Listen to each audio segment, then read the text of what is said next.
What if I told you that one of the most iconic movie vehicles of the 1990s nearly fell apart during filming, required complete mechanical upgrades, and that most fans have been fooled by replica vans for decades? The Mutt Cutts van from Dumb and Dumber isn't just a prop.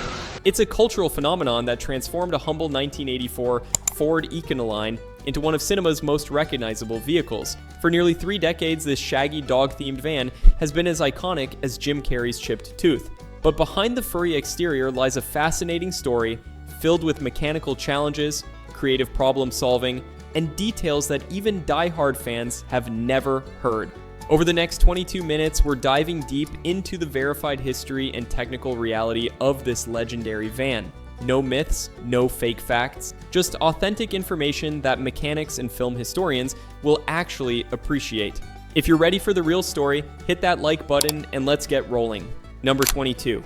The base vehicle was a commercial work van, not a passenger model. The Mutt Cutts van began life as a 1984 Ford Econoline E250 extended cargo variant with a 138-inch wheelbase. This wasn't a passenger van with windows, it was a commercial work vehicle designed for tradesmen and delivery services. The production team specifically chose the windowless cargo model because the blank body panels provided the perfect canvas for elaborate custom exterior work. The extended wheelbase provided necessary interior space for filming equipment and actors. Under the hood sat a 4.9-liter inline-6 engine producing 150 horsepower, paired with a 3-speed automatic transmission. The vehicle's gross weight rating was 8,600 pounds, and with the extensive custom bodywork added during production, the final weight approached the upper limits of what that drivetrain could handle. This would create significant challenges. Number 21. 3 separate vans were built for production. Contrary to popular belief, New Line Cinema didn't use just one van throughout filming. The transportation department, supervised by picture vehicle coordinator Michael Hisrick, commissioned 3 separate 1984 Ford Econoline vans for conversion. The primary Hero van featured complete custom fur exterior and fully detailed interior for close-up shots. A second Stunt van was built with lighter weight exterior treatment and reinforced suspension for driving sequences. The third served as backup and parts vehicle, though it appeared in several wide shots. This approach was standard practice for insurance and practical filming needs. Film historians note that careful viewers can spot subtle differences between vans in various scenes, particularly in the fur texture and pattern. The Hero van featured hand-laid synthetic fur, while the Stunt van used more durable but less detailed material. Number 20. The custom bodywork added over 300 pounds. The transformation from cargo van to shaggy dog required extensive fabrication that added significant weight. Production designer Sidney J. Bartholomew Jr. worked with specialized fabricators to create the distinctive appearance while maintaining roadworthiness. Steel framing was welded to exterior body panels to support 3-dimensional dog feature, ears, nose, and tail. The ears alone, constructed from steel frame covered with fiberglass and foam, weighed approximately 85 pounds combined. The oversized nose assembly added another 95 pounds to the front end. The synthetic fur covering, applied using industrial adhesive and mechanical fasteners, added roughly 120 pounds across the entire body. Total added weight exceeded 300 pounds. Number 19. The ears. Required custom frame. Welded mounting points. Those iconic floppy ears weren't simply glued to the roof. They required precision mounting points welded directly to the van's frame rails. Each ear measured approximately 4 feet in length with an internal steel armature structural integrity. The mounting system used 4 reinforced attachment points per ear, with primary load-bearing brackets welded to frame rails along the roofline. At highway speeds up to 65 miles per hour during Colorado filming, each ear experienced approximately 40 pounds of upward aerodynamic pressure. Without proper frame mounting, the ears would have torn free within minutes. The welded points transferred forces directly to the vehicle's frame structure for proper distribution. The ears featured semi-flexible design allowing natural flopping during driving, achieved through careful material selection and mounting angle. Number 18, top speed dropped to 68 miles per hour due to modification. The extensive aerodynamic modifications reduced the van's maximum safe operating speed from approximately 85 miles per hour down to 68 miles per hour. This wasn't an engine limitation, it was purely aerodynamic and structural safety. The custom bodywork created massive wind resistance, where a stock Econoline had a drag coefficient of approximately 0.45, the modified van tested at approximately 0.2. This dramatic increase dropped fuel economy from 14 miles per gallon to approximately 9 miles per gallon highway. The increased drag created instability, particularly crosswind susceptibility. Number 17, the mechanical tongue system constantly failed. One memorable visual gag involves the van's tongue hanging out like a dog. Originally, this was intended as a functional mechanical element that could extend and retract on command. The design utilized a linear actuator system similar to car antenna mechanisms mounted inside the front bumper with the tongue extending through the nose assembly. The actuator was controlled by a driver switch, and the tongue was constructed from flexible rubber over spring steel core. However, the system failed repeatedly during early filming. The actuator motor burned out after extended use, the mechanism jammed in cold Colorado temperatures, and the rubber material proved insufficiently durable. After the third failure, the production team fixed the tongue permanently in the extended position as a static element throughout virtually all scenes. Number 16.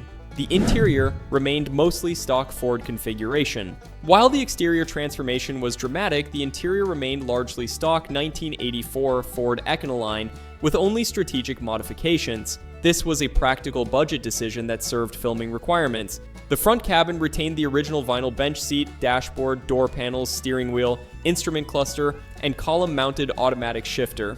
Automotive enthusiasts familiar with mid-1980s Ford commercial vehicles will recognize these optic elements in shots. The cargo area received modular grooming station elements, fold-down table, shelving, and props that could be removed when not needed. One authentic detail mechanics appreciate: the rubber floor mat is genuine Ford commercial van flooring, the same ribbed black rubber that came standard. This practical approach allowed reliable operation throughout the multi-week filming schedule without complications from heavily modified interiors. Number 15, cold weather caused adhesive failures multiple times. Colorado filming locations provided authentic mountain scenery, but created serious technical problems for the van's custom exterior. The synthetic fur was attached using industrial automotive adhesive, but specifications hadn't accounted for temperature extremes encountered during location shooting. Filming took place during late fall and early winter, with temperatures frequently dropping 25 degrees Fahrenheit during morning shoots. At these temperatures, the adhesive lost flexibility and bonding strength. Sections of fur began peeling away, particularly around panel seams and curved surfaces. The paint and body team implemented daily repairs, working in heated tents to re-glue failed sections. They eventually supplemented adhesive with mechanical fasteners, small screws and rivets strategically placed where they wouldn't be visible. Production schedules had to build in extra time for cold weather maintenance. Number 14, fuel economy was worse than modern full-size trucks. The stock 1984 Econoline E250 with 4.9-liter inline 6 was EPA rated at approximately 14 miles per gallon combined. After custom modifications, real-world fuel economy during filming dropped to approximately 9 miles per gallon highway and as low as 6 miles per gallon city driving. To put this in perspective, a modern 2024 Ford F-150 with 3.5-liter EcoBoost achieves approximately 20 miles per gallon combined. The Mutt Cutts van consumed fuel at nearly 3 times the rate of a contemporary truck that's significantly more powerful. Poor fuel economy resulted from increased aerodynamic drag, additional weight, and the engine working much harder to move the vehicle. This meant frequent refueling stops during location shooting and substantial fuel costs in the transportation budget. Number 13. The tail was static and manually positioned. The curled dogtail protruding from the rear is highly recognizable, but contrary to assumptions, it was not animated or mechanical.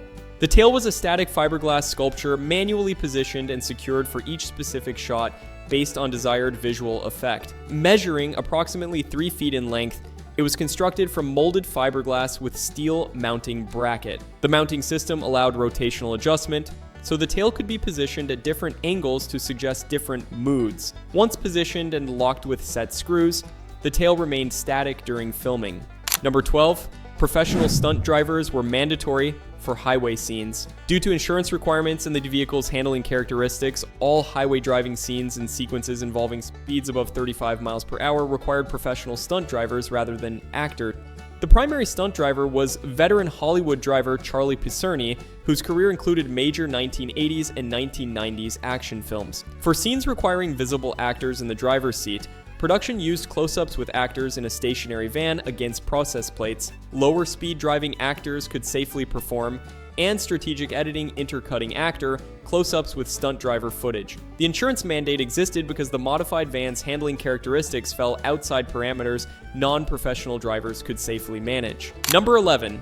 The horn played La Cucaracha through custom electronics. One memorable audio gag is the van's horn playing La Cucaracha. This required custom electronic installation by the production. The system utilized a programmable electronic horn module, similar to 1990s aftermarket products but configured specifically for production needs. The module was mounted under the dashboard and wired into the vehicle's electrical horn circuit. When the steering wheel horn button was pressed, instead of activating the factory horn, it triggered the electronic module, playing a pre-programmed digital version through a weatherproof speaker behind the grille. Installation required electrical expertise to ensure proper voltage regulation and prevent battery drain. Number 10. The van traveled over 1,200 miles more during location filming. According to Transportation Department records, the primary hero van accumulated approximately 1,200 miles during Colorado filming seasons alone, not counting pre-production testing, the stunt van's separate operation, or return transport to California. The filming route covered multiple Colorado locations, including Denver, Breckenridge, and various points along Interstate 70 and Highway 285. Each location required driving the van to the site, performing multiple takes, then moving to the next location. Production stretched over several weeks with frequent relocations. This presented practical challenges beyond fuel consumption. The van required regular maintenance checks, particularly monitoring brake wear, tire condition, and cooling system function. The transportation team performed safety inspections every morning and kept detailed maintenance logs. Number 9. The base paint required 8 coats for proper coverage. Before any fur could be applied, the van's exterior required elaborate custom paint, serving both aesthetic and functional purposes. The base color, a bright orange-red shade suggesting a reddish-brown dog's coat, required 8 coats to achieve proper coverage, and color saturation production designer Sidney J. Bartholomew Jr. envisioned. The painting process began with complete sanding of the van's original white factory finish. All exterior panels were scuffed with 220 grit sandpaper for proper premier adhesion. 2 coats of automotive primer were applied and block sanded. The specific orange-red hue wasn't standard. The paint shop custom mixed using Chrysler Hemi Orange base, modified with additional red and yellow tints. Color was applied in 8 thin coats rather than fewer thick coats to prevent runs and build color depth. After curing, 2 clear urethane coats provided protection. Number 8. Original headlights were relocated inside the nose assembly. The van's headlights didn't disappear when the oversized dog nose was added. They were carefully relocated and integrated into the nose assembly while maintaining legal compliance with requirements. The stock 1984 Econoline featured rectangular sealed beam headlights mounted at standard height. Federal motor vehicle safety standards require functional headlights positioned at specific heights and angles. The production couldn't simply eliminate or cover headlights. The van had to remain street legal. The solution involved positioning the custom nose assembly so original headlight openings aligned with strategic laced openings in the fiberglass nose structure. Headlights remained in essentially their original positions, but were now recessed within the 3-dimensional nose. Number 7. Heavy-duty suspension components were essential upgrades. The addition of 300+ pounds of custom bodywork, combined with altered weight distributing significant mass above the roofline and on the front overhang, necessitated suspension upgrades to maintain safe handling and prevent premature component failure. The front suspension received the most extensive modification. Stock coil springs were replaced with heavy-duty springs rated for approximately 400 pounds more capacity, sourced from the Ford E350 series parts catalog. These stiffer springs prevented front-end sagging and helped maintain proper headlight aim and geometry.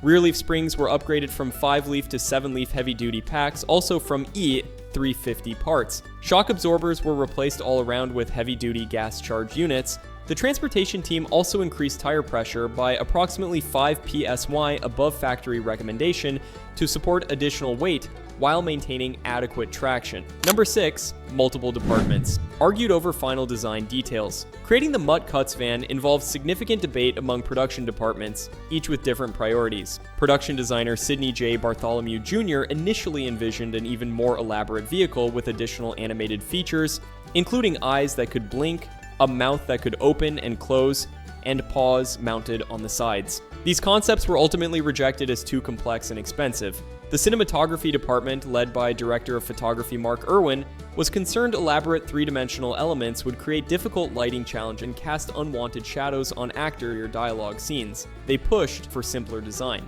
The transportation department's primary concern was maintaining safety and reliability, advocating for limiting weight and aerodynamic impact. Director Peter Farrelly made final decisions, generally favoring reliability and practicality over elaborate visual gags that might not survive production realities. Number 5. The van's ownership has changed hands multiple times. After filming wrapped in early 1994, the Hero van was initially stored by New Line Cinema with other production assets. In the late 1990s, as Dumb and Dumber grew popular through home video and cable broadcasts, the van was occasionally brought out for promotional events. Jeff Daniels and Jim Carrey reunited with the van for several television appearances. Around 2003, the Hero van was sold at auction to a private collector whose identity wasn't publicly disclosed. It changed hands again around 2008, appearing at various car shows and movie memorabilia events along the West Coast. The van underwent restoration work during this period, as synthetic fur had deteriorated and required replacement. By 2014, coinciding with Dumb and Dumber 2 release, the Hero van emerged with another collector for sequel promotional events. Careful photo comparison reveals some restorations took liberties with original details. Number 4. The sequel used a replica, not the original van. When Dumb and Dumber 2 entered production in 2013, nearly 20 years after the original, the production decided to build an entirely new replica rather than using the original vehicle. This decision was driven by several practical factors. The original van, now approaching 30 years old with limited maintenance history during private ownership, presented reliability concerns. The 1984 Ford Econoline platform represents 1980s technology lacking modern reliability and parts availability. Additionally, the original van's custom bodywork had deteriorated significantly over 2 decades. Synthetic fur degraded, adhesive failed, and structural elements showed aging and damage. Restoring the original to screen-ready condition would require nearly as much work as building new. The production located another 1984 Ford Econoline E250 and commissioned complete Mutt Cutts recreation using modern materials with improved adhesives and UV protection. Number 3, multiple unauthorized replicas have created confusion. The Mutt Cutts van's iconic status has inspired numerous replicas, tributes, and unlicensed recreations over 3 decades with varying accuracy and quality. This phenomenon speaks to the vehicle's cultural impact, but creates confusion about which vans are authentic production vehicles versus fan-made tributes. Several amateur builders have created their own Mutt Cutts vans using various Ford Econoline models as base vehicles. In 2006, an elaborate replica was built for promotional use by a movie memorabilia rental company, featuring refined design with modern materials. This replica has appeared in numerous commercials and television shows, sometimes leading viewers to believe they're seeing an original production vehicle. Detailed photo comparison with verified production stills reveals subtle differences in fur pattern, three-dimensional element proportions, and finishing details. Number 2, the van was never used for actual dog grooming. Despite its appearance as a mobile dog grooming vehicle in the film, the Mutt Cutts van was never actually used for dog grooming, either during production or afterward. All grooming equipment visible in interior shots was non-functional props created specifically for filming. The grooming station elements were theatrical props designed to look authentic on camera, but weren't connected to water supplies, drainage systems, or electrical power functionally. The sink visible in shots was a prop with no actual plumbing. The grooming table was a simple folding table dressed with rubber mat. Van's cargo area was actually quite sparse beyond specific props visible in shots, with most remaining empty space useful for carrying crew members or equipment during filming. Number 1. Authentic vans have been valued. Over $60,000. Authentic movie memorabilia from beloved cult films commands serious money in collector markets. At various auctions and private sales over the past decade, vehicles authenticated as original production vans from Dumb and Dumber have been valued and sold in the $60,000 to $75,000 range. This might seem substantial for a modified 40-year-old cargo van, but it's reasonable in the context of movie memorabilia. Picture vehicles from iconic films regularly sell for amounts far exceeding their practical value. The value derives from connection to a beloved film and status as tangible production artifact. Several factors influence specific value. Authentication is paramount, with provenance documentation dramatically affecting value. Condition matters. with better preserved examples commanding premiums. The Mutt Cutts van represents something special in automotive and film history, a commercial vehicle transformed into an iconic character as memorable as the actors themselves. The real story is more interesting than any myth. The engineering challenges, cold weather adhesive failures, suspension upgrades, and careful lighting integration reveal a production team that took their work seriously even when building something deliberately silly. Which of these 22 facts surprised you most? Drop your thoughts in the comments.